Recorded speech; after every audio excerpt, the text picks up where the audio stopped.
Book of Heaven, Volume 34, June 18, 1937. What one obtains and what it means to submit oneself to the divine will. Exchange of abandonments between the divine will and the soul. Merit that she acquires. Outpouring of love. How in each created thing there is the deposit of love for us. I was following the divine volition in its acts, and oh, how many surprises, how many consoling things. One feels so much love as to remain drowned within the divine flames. And my sweet Jesus, wanting to let me know better what one submission, one more act in the divine will means, all goodness told me. My daughter, if you knew how my love feels an extreme need to pour itself out and make known what it pours into the creature when she submits to my will and comes as our daughter to live in it. As she submits and we see her within our divine boundaries which are interminable, we feel captivated and we pour into her a new sea of love, but so great that she feels drowned and unable to contain it all. She makes it a gift to all created things, to the saints, to the angels, to her very Creator, and even to the hearts on earth who are more disposed, the gift of the sea of love that she has received. We feel ourselves being given to all, to make all love us. What traffic, what loving industries. We feel our surprises of love being repeated, our divine modes exchanged. As soon as the creature submits to our will to let it reign, she forms for us the place within her own, to let us operate as God inside her tiny little field. And the prodigies we make, our industries of love, are such and so many, that the heavens lower themselves. They are shaken and astounded, admire what we do in the creature in whom reigns our divine fiat. You must know that our creation did not end with man because it was interrupted by his withdrawing from our will. Since it was not reigning in him, we could not trust him, and therefore the continuation of our creative work remained as though suspended.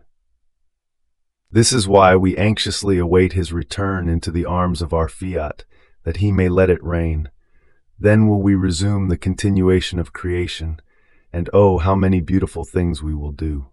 We will give surprising gifts, our wisdom will put out all of its divine art, and oh, how many beautiful images that resemble us will it issue from its divine light, all beautiful but distinct one from the other, in sanctity, in power, in beauty, in love, in the gifts. Our love will no longer be hindered. Finding our will, it will be able to do and give whatever it wants, and therefore it will make such great display in giving, to be repaid of its constrained love. And since we will be free in giving, we will call them our temples. We will make known to them who we are, how much we love them, and how they must love us. We will place our love at their disposal, that we may love one another with one single love. So, one who lives in our will be our triumph, our victory, our divine army, the continuation of our creation, and the fulfillment of it. Do you think that wanting to give and being unable to give is nothing for us? Being able to create innumerable prodigies of graces, of sanctity, but because our will does not reign in the souls, we are as though rejected and prevented from creating our most beautiful works. This is the highest of our sorrows. Therefore, by never doing your will, you will be able to soothe this sorrow of ours, and in this way captivate our fiat to make it reign in the midst of the human generations. Afterwards, I continued to think about the divine will, and was saying to myself, is it not enough to give oneself prey to the divine fiat just once? What can be the good of giving oneself always? And my always lovable Jesus added, My blessed daughter, you do not know the secrets of our love and our infinite stratagems that reach unto the excess. One must truly love to be able to find many devices of love by which to give oneself and receive from the beloved. You must know that each time the creature gives herself to us, prey to our volition, we give ourselves to her, as though abandoning ourselves in the bosom of the creature. And if you knew what this abandoning of ourselves means, the grace, the good that we leave to her, the renewing of our life that we repeat for her, your heart would explode with joy, with happiness, and with love. But this is nothing. Each time she gives herself to us, we give her the merit that she has given us her life. And if she gives herself 10, 20, 100, 1,000 times, and even more, so many times do we give her the merit as if she had given us so many lives for as many times as she has given herself to us. And we give her our life. We renew her in it. We repeat the good for her, or rather, we increase it, for as many times as she has given herself to us. Our satisfaction, the delight that we experience when the creature gives herself to us, is so great that we abound so much toward her as to give her the merit of possessing as many divine lives. And by locating her life, we give her the merit of so many lives for as many times as she has given herself. This is our divine commerce. We want in order to give ourselves. We give ourselves in order to receive the life of the creature into our supreme being. This exchange of lives maintains the conversation. We make ourselves known for who we are. We let her feel the ardent heartbeats, the love that consumes us, how we love her and how we want to be loved. And besides, if she did not feel the need to give herself constantly to us, it is a sign that she does not love us, and her heart is not in possession of our irresistible love. This is the sign of true love, wanting to give oneself always, almost at each instant, to the beloved. But while the creature gives herself, the power of love imposes itself, for it wants to receive. And if it did not receive, it would feel suffocated and would burst into cries of sorrows as to deafen heaven and earth.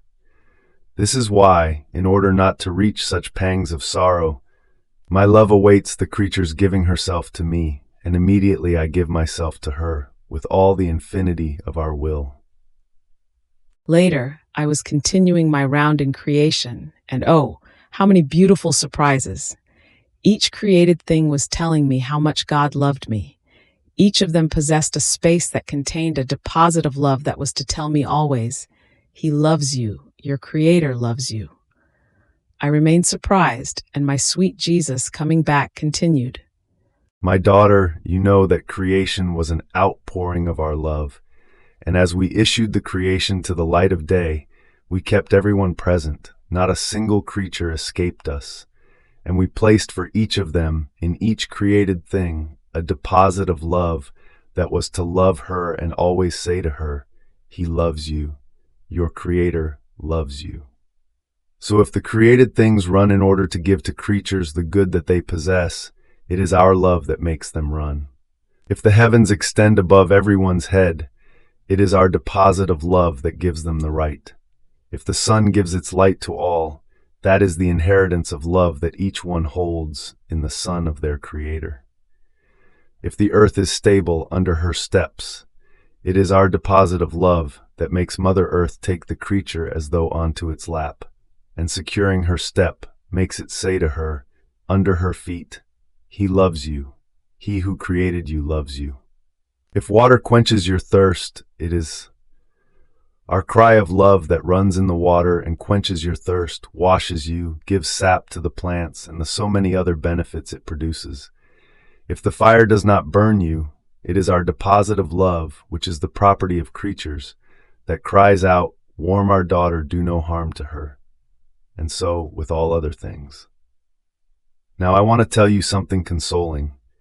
If the creature enters into the created things, recognizes this, our deposit of love in each of them, and makes her love resound within ours, she prepares a banquet for her Creator. Look at how much diversity of foods of love you can prepare for us, even just in the sun. In that light there is the sweetness of our love. And you, by loving us, at the touch of our love, sweeten your own love and give us the food of the love that sweetens us.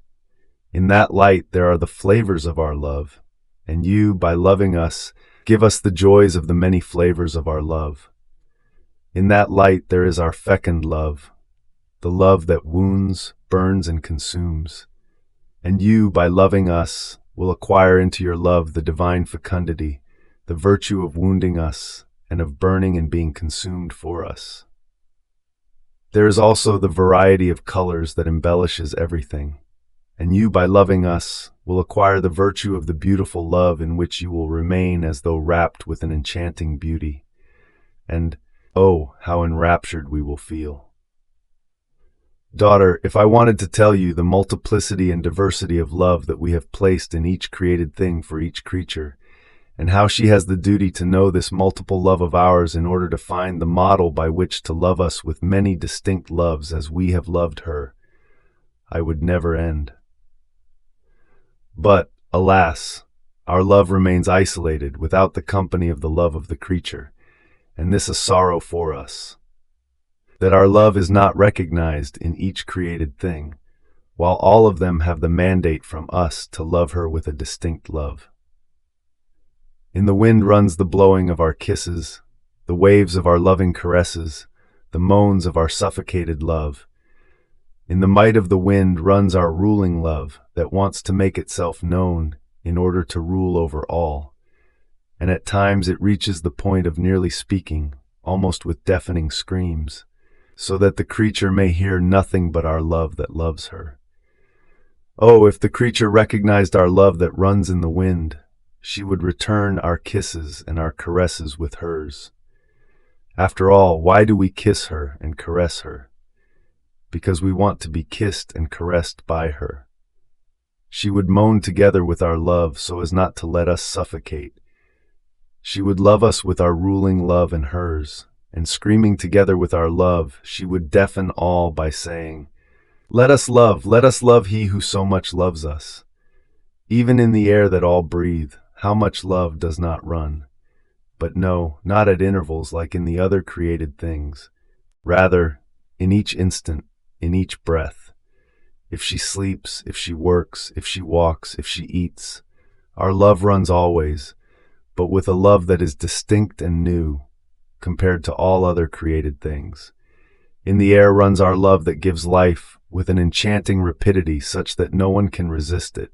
It runs in the heart, in the blood, in the bones, in the nerves, in everything, and constitutes itself vital act of the human being, tacitly saying to him, I bring you the continuous love of your Creator, and because it is continuous, I can give you life. Oh, if she would recognize us in the air that she breathes, the act of life we have placed in it, the ardor of our love that runs always without ever stopping, she would give us her life in exchange in order to love us, to narrate to us our love story and repeat our little refrain, I love you always, in everything and in each thing, just as you have loved me. From the greatest thing to the littlest there is a love of ours, new and distinct for the creatures. And because they do not know it, they do not requite us, or rather, with highest ingratitude, they return our love with offenses. This is why we await our will to be known and dominating in the midst of the human generations, because it will make itself the revealer of our love. Then will we be repaid, and we will love each other with one single love. How happy we will be, and in seeing ourselves loved, we will add more new and distinct loves. In this way, our love will no longer be constrained, but will have its outpouring of love and of being loved in return. Therefore, pray that our kingdom may come, and you recognize our love, and if you want love, love us.